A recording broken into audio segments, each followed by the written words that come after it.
Hello ជំរាបសួរសួស្តីទាំងអស់គ្នាស្វាគមន៍សម្រាប់ការអានស្រាវជ្រាវថែរត់ជាថ្មីម្ដងទៀតណាចាសម្រាប់វីដេអូនេះយើងមកមើលថាតើនៅក្នុងខែ5ស្នេហាយើងដែលបែកបាក់គ្នាស្នេហាដែលទៅចោលយើងណាតើអាច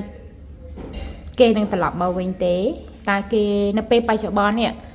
អ្នកដែលបែកយើងហើយនឹងគេមានអារម្មណ៍យ៉ាងណាចំពោះយើងណាចា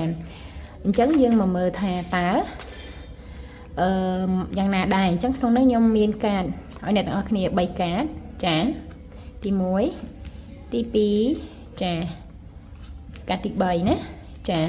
អញ្ចឹងខ្ញុំចង់ឲ្យអ្នកទាំងអស់គ្នាធ្វើការជ្រើសរើសទាំងអស់គ្នាមើលចាខ្ញុំបញ្ជាក់នេះជាកាតទី1ចាជាស្លឹកអីចា Queen of Wands ចាកាតទី1កាតទី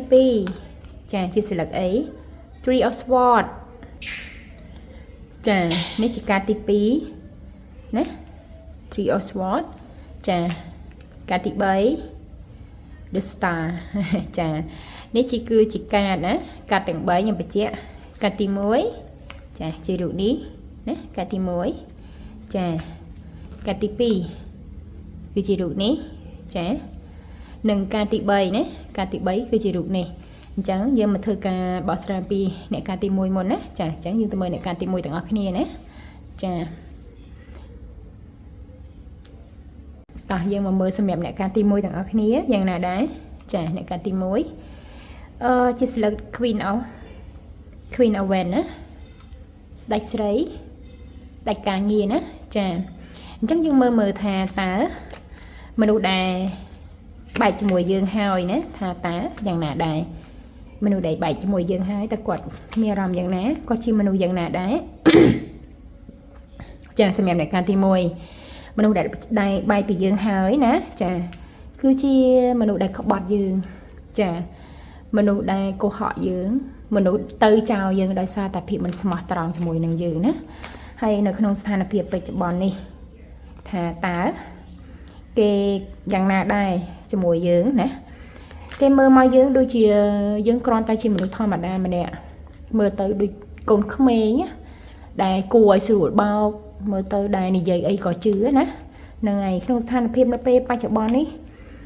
គេមើលមកយើងបែបធម្មតាចាអារម្មណ៍បែបជាមនុស្សងាយនឹងយល់ចិត្តចាការគិតបច្ចុប្បន្នជាមួយយើងណាចាគ្រាន់តែជាកូនក្មេងម្នាក់ដែលគេនិយាយអីក៏ជឿនិយាយអីក៏ព្រមជឿនិយាយអីក៏ព្រមស្ដាប់តាមគេណាចាហើយkhoảngថ្ងៃគេមានមោទនភាពមែនតើណាចំពោះខ្លួនគេគិតថាបើសិនជាគេចង់ត្រឡប់មកវិញចាយើងនឹងទទួលយកគេអារម្មណ៍គេបែបហ្នឹងគេគិតថាយើងបែបងាយណាចាអញ្ចឹងក្នុងនេះទោះបីជាគេចង់មកវិញស្មានណាក៏យើងទទួលដែរអញ្ចឹងអារម្មណ៍គេមកមួយយើងគេគិតគេមានឲ្យតម្លៃឲ្យយើងទេនៅពេលបច្ចុប្បន្នណាគេអត់មានឲ្យតម្លៃយើងទេព្រោះគេព្យាយាមផ្ដាច់តំណតំណងអត់ឲ្យដឹងអត់ឲ្យលឺណាព្រោះគេគិតថាគេអស់ចាណាគេធ្វើមិនស្រេចតបានរួចឧទាហរណ៍ថាគេប្លុកយើងចាស់បើសិនជាគេអានប្លុកវិញជារឿងផុសគេអត់ខ្វល់ជាមួយនឹងយើងទេបើសិនជាគេអានប្លុកបានន័យថាគេចង់ខំមកយើងគឺយើងនៅតែ welcome គេអញ្ចឹងដែរអញ្ចឹងអារម្មណ៍គេនៅពេលបច្ចុប្បន្នគឺអញ្ចឹងណាគេចង់បិទចង់បើគេចង់ធ្វើមិនស្រេចទៅគេអញ្ចឹងសួរថាតើមនុស្សម្នាក់ហ្នឹងគាត់អាចនឹងត្រឡប់មករកយើងវិញបានទេចាមនុស្សម្នាក់ហ្នឹងអាចនឹងត្រឡប់មករកយើងវិញបានអត់យើងមើលតទៅទៀតមើលអាចខ្ញុំអាចនិយាយបានថាសម្រាប់អ្នកកាតទី1មនុស្សម្នាក់ហ្នឹងនៅថ្ងៃណាមួយគាត់នឹងចាគាត់នឹងត្រឡប់មករកយើងចាគាត់នឹងត្រឡប់មករកយើងព្រោះនៅពេលដែលគេលេងឆ្អែតឆ្អន់ហើយនៅពេលដែលគេគិតថាគេដល់ពេលវេលាដែរគេទៅរកអ្វីដែលថ្មីសម្រាប់ខ្លួនគេគ្រប់គ្រាន់ហើយគេនឹងត្រឡប់មករកយើងវិញហើយប៉ុន្តែខ្ញុំមិនអាចកំណត់បានថាពេលណាបើសិនជាលឿនខ្ញុំអាចនិយាយថា1ខែទៀតណាបើសិនជាយូរអាចឈានចូលដល់9ខែណាពី7ទៅ9ខែសម្រាប់អ្នកកាត់ទី1តែគេនឹងអាចត្រឡប់មកព្រោះដោយសារគេមើលមកយើងបែបគេធ្វើមិនដាក់ក៏យើងនៅតែ welcome មួយគេយើងនៅព្រមទទួលយកគេយើងនៅតែព្រមលើកលែងឲ្យគេអញ្ចឹងណាអញ្ចឹងនៅថ្ងៃណាមួយយើងនឹងអាចទទួលដំណឹងពីគេ តាមរយៈសារតាមរយៈបណ្ដាញផ្សេងណាចាហើយគេនឹងបើសិនជាគេ block យើងគេនឹងបើក unblock មកវិញចឹងតាមរយៈប្រព័ន្ធ social media ផ្សេងទៅអញ្ចឹងសម្រាប់អ្នកការទី1ណាឃើញថាគេនៅតែគិតយើងដែរគេនៅតែមានអារម្មណ៍គិតយើងប៉ុន្តែក៏គេមិនជាឲ្យតម្លៃយើងប្រហែលទេណាអញ្ចឹងជូនពរសំណាងល្អណាហើយសង្ឃឹមថាការសម្រេចចិត្តយើងនឹងសម្រេចចិត្តមួយដ៏ត្រឹមត្រូវជាមួយបុគ្គលដែលត្រឡប់ដែលទៅហើយនេះចង់ត្រឡប់មកវិញយើងគួរតែយកអត់តើយើងស្រឡាញ់គេក្នុងន័យបែបអីត្រូវការគេក្នុងន័យបែបអីសួរខ្លួនឯងណានេះខ្ញុំគ្រាន់តែស្រាយបំភ្លឺសម្រាប់អ្នកការទី1ទេអញ្ចឹងអរគុណច្រើនណាជួបគ្នានៅវីដេអូក្រោយទៀតណាអ្នកការទី1សំណាងល្អជួបគ្នានៅវីដេអូថ្មីទៀតបាយបាយចាសម្រាប់អ្នកការទី2ទាំងអស់គ្នាណាអ្នកការទី2ណាជួយយក SWOT ពាក់ព័ន្ធជាមួយរឿងរ៉ាវឈឺចាប់ស្នេហាដល់ឈឺចាប់ស្នេហាដែលมันអាចពណ៌នាប្រាប់ណាគេបានថាខ្លួនឯងកំពុងតែមានបញ្ហារឿងអីវាឈឺចាប់មែនតើនៅវាដូចជាស្នេហាមួយដែលប្រេះស្រាំតំណតំណងមួយហ្នឹងបើសិនជានៅជាមួយគ្នាក៏មានសេចក្តីសុខមួយគ្នាដែរមានតែភាពឈឺចាប់ច្រើនជាងសេចក្តីសុខណាអញ្ចឹងយើងមើលថាសម្រាប់អ្នកការទី2មនុស្សដែលបែកយើងហើយតើគេមិនដែរគេជាមនុស្សមិនហើយគេកំពុងតែគិតយើងយ៉ាងណាណាមនុស្សដែលយើងបានបែកបានន័យថាបុគ្គលម្នាក់នោះយើងពិបាកយល់ចិត្តយើងចាក់ចូលគាត់ទេបានន័យថាម្ដងល្អម្ដងអាក្រក់ម្ដងខ្លះគាត់បង្ហាញឲ្យយើងឃើញថាគាត់ចូលចិត្តអីគាត់ត្រូវការអីម្ដងមួយទៀតគាត់បែបបិទខ្លួនឯងនិយាយពេលខ្លះយើងនៅមួយគាត់យើងហត់ដោយសារគាត់ជាប្រភេទមនុស្សមើលពិភពលោកតូចចង្អៀតតែជុំវិញខ្លួនគាត់អីគាត់អត់សូវគិតណាច្រើនណាអញ្ចឹងយើងក្នុងការពិបាកចូលមួយគាត់ណាចាសម្រាប់ការគិតរបស់គាត់មើលមកយើងជាមនុស្សស្បាយណាជាមនុស្សស្បាយច្រើនរីករាយច្រើនចាមនុស្សអត់ចេះគិតអីមនុស្សអត់ខ្វល់អីទាំងអស់ចាមនុស្សគិតតែពីខ្លួនឯងដែរយើងគិតគេថាយើងចូលគេអត់ចោះគេគិតមកយើងវិញថាយើងនឹងពិបាកយល់យើងគិតតែពីស្បាយយើងអត់ខ្វល់រឿងការងារអីអញ្ចឹងណាហើយបើចេះជ្រុលរបៀបអញ្ចឹងជាមនុស្សដែលចាយគំរិះពិបាកក្នុងការរស់នៅជាមួយណាចាអត់ចេះគិតចាពេលខ្លះរិះថាមជ្រុលពេកអញ្ចឹងណាព្រោះគេជាប្រភេទមនុស្សដែលប្រហែលជាអាចប្រភេទមនុស្សចូលចិត្តចាយម្ដងចាហ្នឹងហើយមើលមកយើងជាប្រភេទមនុស្សដែលមានលុយមានកាក់ដែរណាហ្នឹងហើយជាប្រភេទមនុស្សដែលមានលុយមានកាក់ដែរជាប្រភេទមនុស្សមើលទៅគ្រាន់បើដែរប៉ុន្តែការចាយវាអីយើងគំរិះជ្រុលណាសម្រាប់ការគិតរបស់គេនៅពេលបច្ចុប្បន្នហើយសួរថាគេនៅនឹកយើងឯងគេនឹកគិតយើងឯងបើអញនិយាយបានថាគិតមានការគិតការនឹកដែរក្នុងនឹងប៉ុន្តែចំណុចវិជ្ជមានវាច្រើនជាងចំណុចអវិជ្ជមានព្រោះគេក៏ជាមនុស្សម្នាក់ដែលឲ្យតម្លៃដែរឃើញពីភាពល្អរបស់យើងនៅក្នុងនឹងដែរប៉ុន្តែសួរអារម្មណ៍គេគិតដល់យើងឯងគិតគ្រាន់តែគិតមួយឆាយហើយបាត់ទៅវិញទៅរបៀបអញ្ចឹងហ្នឹងហើយគេគិតទៅរកអីផ្សេងទៀតអញ្ចឹងណាចាហ្នឹងហើយឥឡូវយើងមើលថាតើសម្រាប់ដៃគូយើងគាត់នឹងអាចត្រឡប់មកយើងវិញទេណាមើលសម្រាប់អ្នកកាត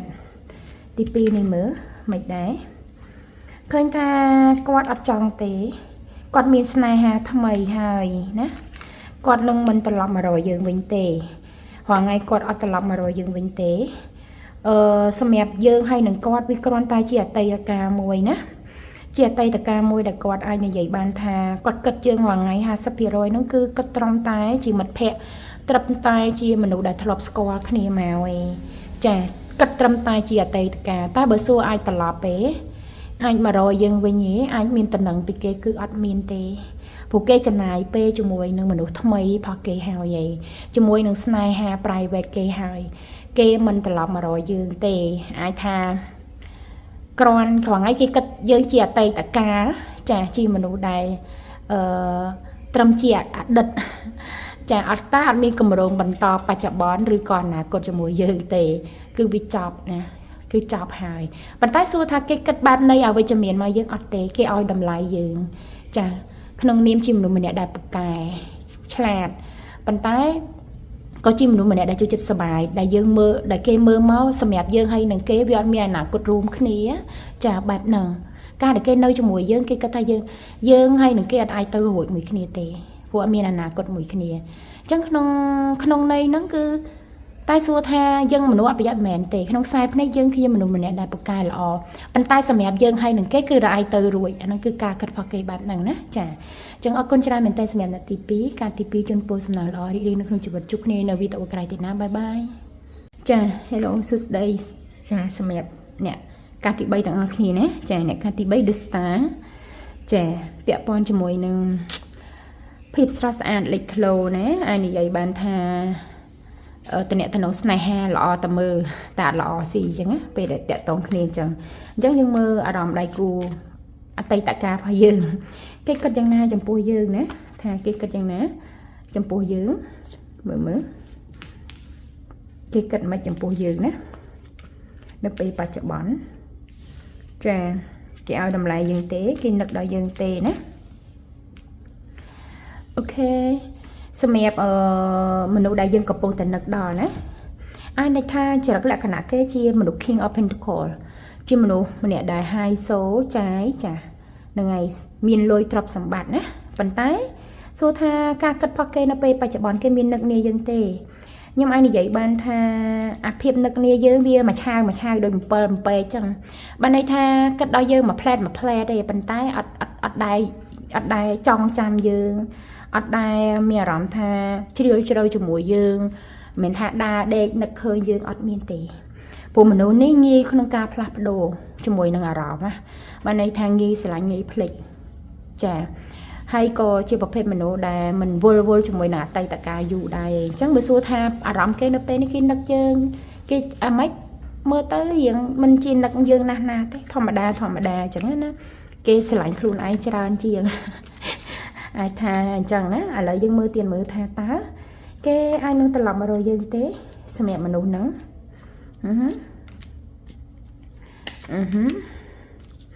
អាយ៉ាឃើញថាស្លឹកល្អមនុស្សហ្នឹងយើងនឹងអាចនឹងមានតំណែងពីបុគ្គលម្នាក់ហ្នឹងណានៅថ្ងៃណាមួយចាព្រោះមនុស្សម្នាក់ហ្នឹងអាចនឹង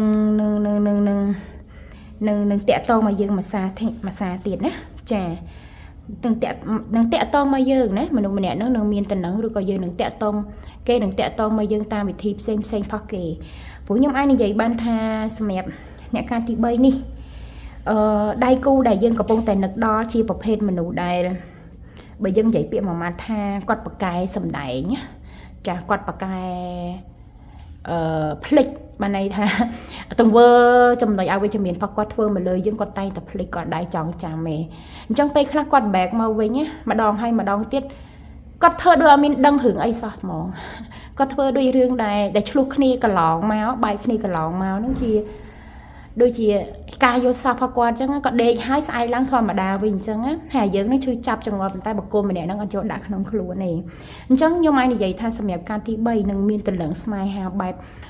ដៃគូយើងប៉ុន្តែមនុស្សហ្នឹងស្រឡាញ់យើងមកតំណែងស្នេហាយើងមកវិញនេះគ្រាន់តែជាតំណែងស្នេហាបែបសបាយរោរៀលបែបអីអញ្ចឹងឯណាហ្នឹងហើយបែបសបាយខ្ញុំនិយាយថាបែបសបាយក្នុងគោលបំណងបែបសបាយជាមួយយើងឯងមិនជាស្មោះត្រង់ជាមួយយើងមិនថាត្រឡប់មកសារនឹងហើយនឹងមានកម្រងសាងអនាគតមួយគ្នាអត់មានទេព្រោះថាយកយើងដើម្បីកំដរយកយើងដើម្បីជជែកយកយើងដើម្បីរំសាយទុកកង្វល់ដែលគេបានជួបកន្លងនៅទៅហើយនៅពេលដែលបាយជាមួយយើងតែប៉ុណ្ណឹងអញ្ចឹងឲ្យសួរថាតទៅមុខទៀតជាការសម្រេចចិត្តសម្រាប់អ្នកការទី3ខ្លួនឯងថាតើយើងគួរតែជ្រើសរើសបុគ្គលម្នាក់នឹងទៀតទេគួរតែបន្តជាមួយនឹងគេតទៀតអត់អញ្ចឹងណាខ្ញុំគ្រាន់អាចនឹងខ្ញុំអាចប្រាប់ពីស្ថានភាពដែលគេនឹង back មកវិញតែប៉ុណ្ណឹងអញ្ចឹងអរគុណច្រើនមែនតើណាជួបគ្នានៅវីដេអូក្រោយទៀតហើយសង្ឃឹមថាការសម្រេចចិត្តរបស់លោកអ្នកនឹងត្រឹមត្រូវចាហើយរីករាយជាមួយនឹងការសម្រេចចិត្តណាអរគុណច្រើនជួបគ្នានៅវីដេអូក្រោយទៀតណាបាយបាយ